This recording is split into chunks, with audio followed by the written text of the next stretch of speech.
Oke, Assalamualaikum warahmatullahi wabarakatuh. Selamat pagi, salam sejahtera untuk kita semua. Oke teman-teman, kita akan berbicara terkait dengan metode penelitian sosial. Secara lebih detail, kita akan membahas terkait dengan materi penelitian lapangan dan focus group discussion atau FGD. Oke, sebelum kita berbicara terkait materi tersebut, apakah teman-teman di masa pandemi COVID-19 ini atau juga pada masa lockdown mandiri, katakan di rumah aja, atau yang sedang menjalankan PSBB, pembatasan sosial berskala besar di kota-kota terkait, atau juga teman-teman yang lagi WFH, belajar dari rumah, juga bekerja dari rumah, memiliki pengalaman yang sama dengan saya, yaitu memiliki rambut yang belum pernah dipotong selama masa-masa pandemi ini, dan juga belum memutuskan untuk memotong rambut dengan satu dan lain hal. Oke, itu intermezzo saja. Nah, untuk pembahasan yang pertama, ada pertanyaan sepertinya dari teman-teman mahasiswa yang mengatakan bagaimana ketika penelitian lapangan itu menggunakan gatekeeper ataupun penunjuk jalan. Apakah ketika memberikan imbalan itu termasuk pelanggaran etika penelitian atau tidak?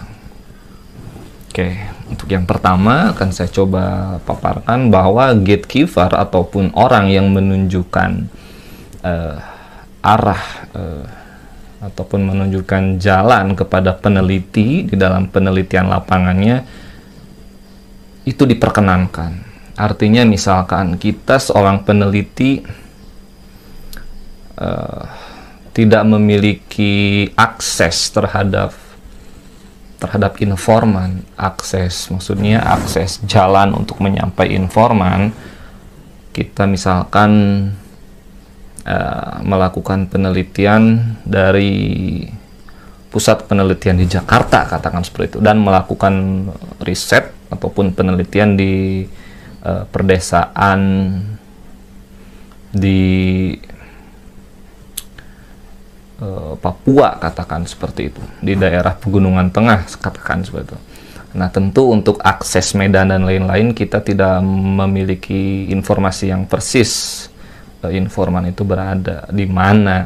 Nah, tentu dengan gatekeeper ini kita dibantu untuk menyampaikan kita sebagai peneliti kepada informan. Misalkan berada di desa Kolari, katakan. Gatekeeper yang membantu kita mengantarkan kepada si Bapak A, katakan, untuk bisa kita wawancarai dan sebagainya. Terkait dengan imbalan, ini sebenarnya bukan bukan pelanggaran etika. Tentu kita sebagai peneliti juga dibantu oleh yang bersangkutan untuk mengarahkan, untuk menunjukkan jalan. Ini merupakan sebagai jasa penunjuk jalan seperti itu. Dan mungkin bisa dikatakan pelanggaran, artinya ketika kita ingin mengakses data atau informasi yang sebenarnya data tersebut misalkan merupakan rahasia negara, dan biasanya kalau misalkan rahasia negara ini dapat dibuka berapa puluh tahun ke depan misalkan, tapi si peneliti ini ngotot ingin mengetahui informasi ini lalu memberikan imbalan kepada seseorang yang memang mengurusi hal tersebut agar memberikan data. Nah, ini bisa dikatakan sebagai pelanggaran etika penelitian kaitannya dengan konsep gatekeeper. Nah, seperti itu. Nah, itu yang pertama.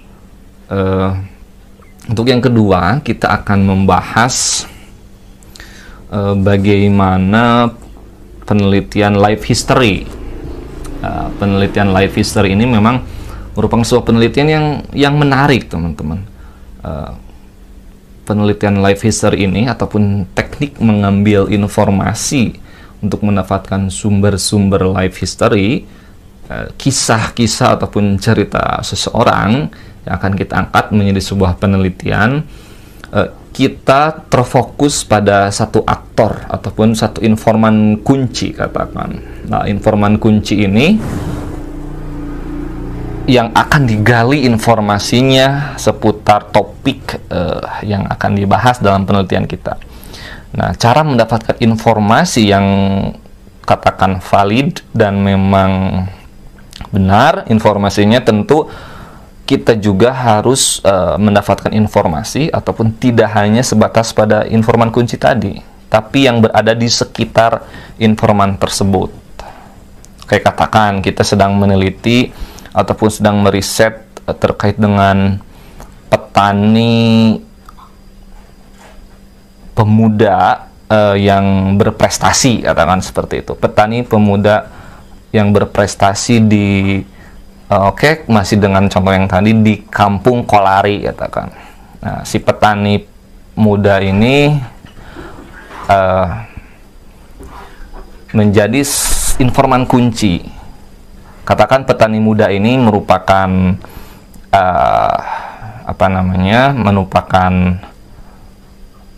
seorang yang tinggal di desa Kolari, yang memiliki ilmu pertanian, katakan kuliah di Institut Pertanian Bogor, lalu dia pulang ke kampung halamannya dan coba bercocok tanam di daerah pegunungan tengah yang notabene misalkan termasuk dataran tinggi, tapi dia berhasil untuk menanam berbagai varietas unggul di sana. Nah, pertama kita bisa mendapatkan informasi tentu dari si empunya ataupun yang informan yang kita maksud.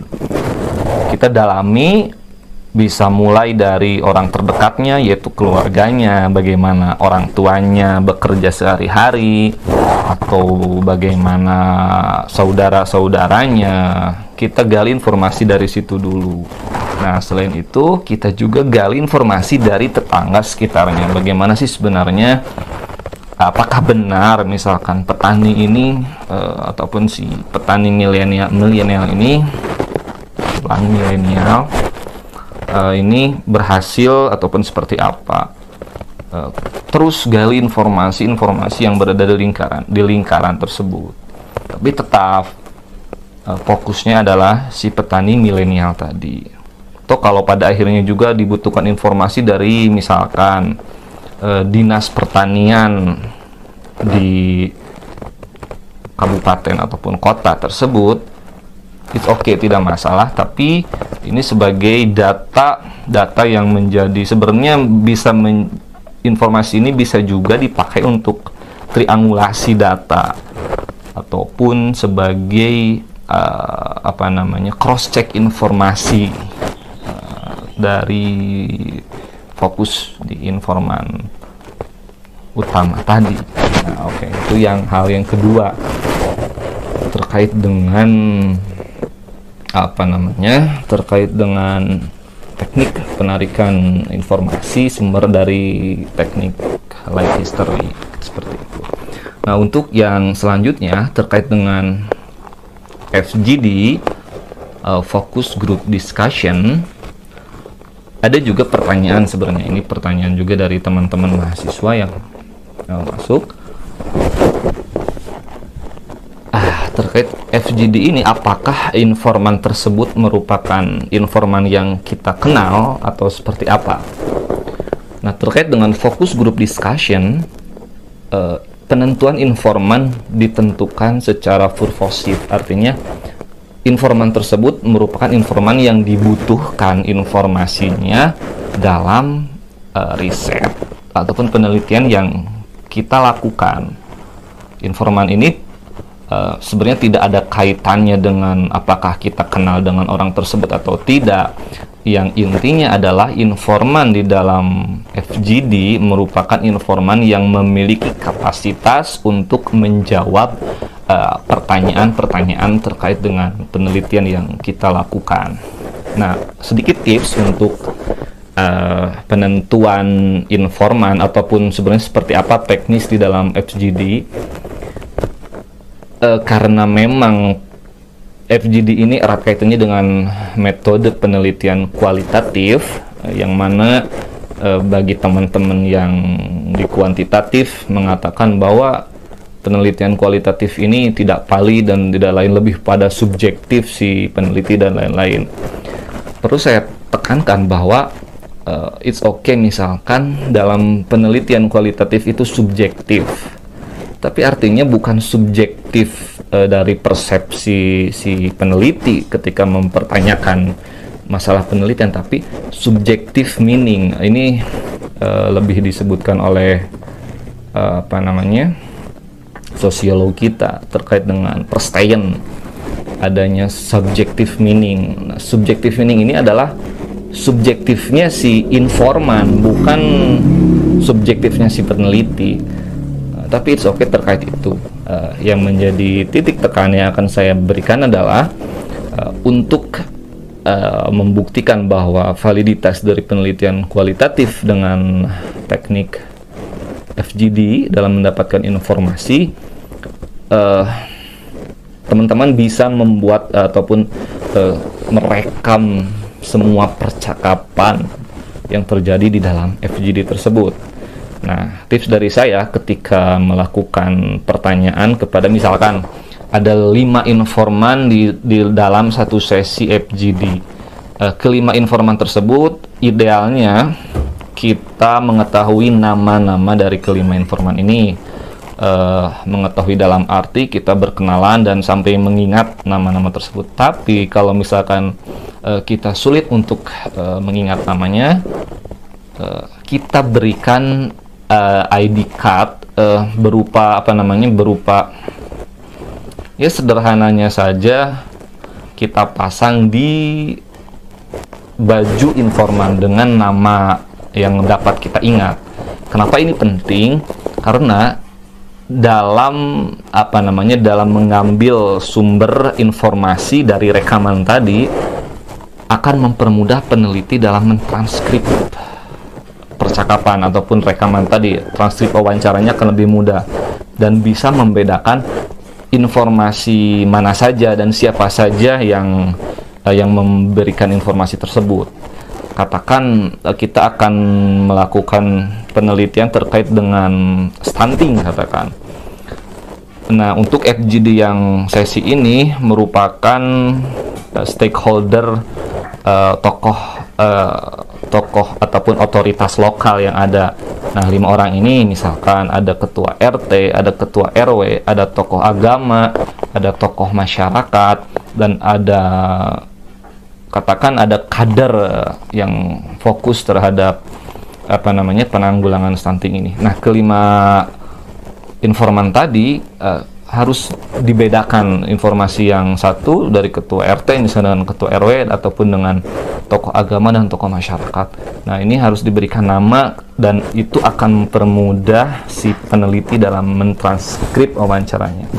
Dan transkrip wawancara ini akan menjadi bukti otentik di dalam penelitian kualitatif ini. Dan selain itu, teman-teman juga harus dapat membedakan ketika melakukan FGD itu jangan sampai adanya kontestasi relasi kuasa. Itu rumit ya, abstrak. Dan saya mudahkan, artinya jangan sampai dalam satu forum itu ada ketimpangan relasi, ada kepala desa di situ, ada juga warga penerima manfaat, katakan kalau dalam konteks bantuan sosial, ada juga kader dan ada juga tokoh massa, tokoh agama.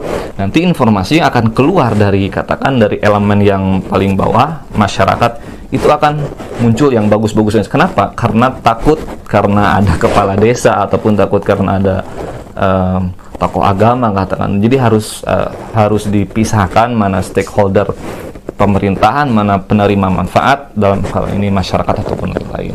Ini harus menjadi catatan penting. Sekiranya kurang lebih 3 aspek itu yang akan ya dibahas dalam sesi ini, terkait dengan penelitian lapangan juga FGD. Ini memang merupakan beberapa bahan perkuliahan yang saya ampu terkait dengan metode penelitian sosial. Teman-teman juga dapat merujuk ke sumber utama dari bukunya Newman.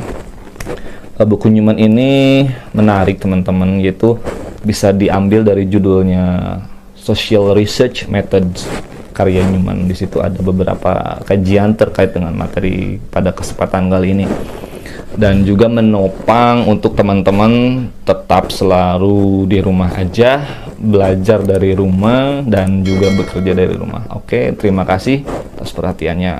Salam.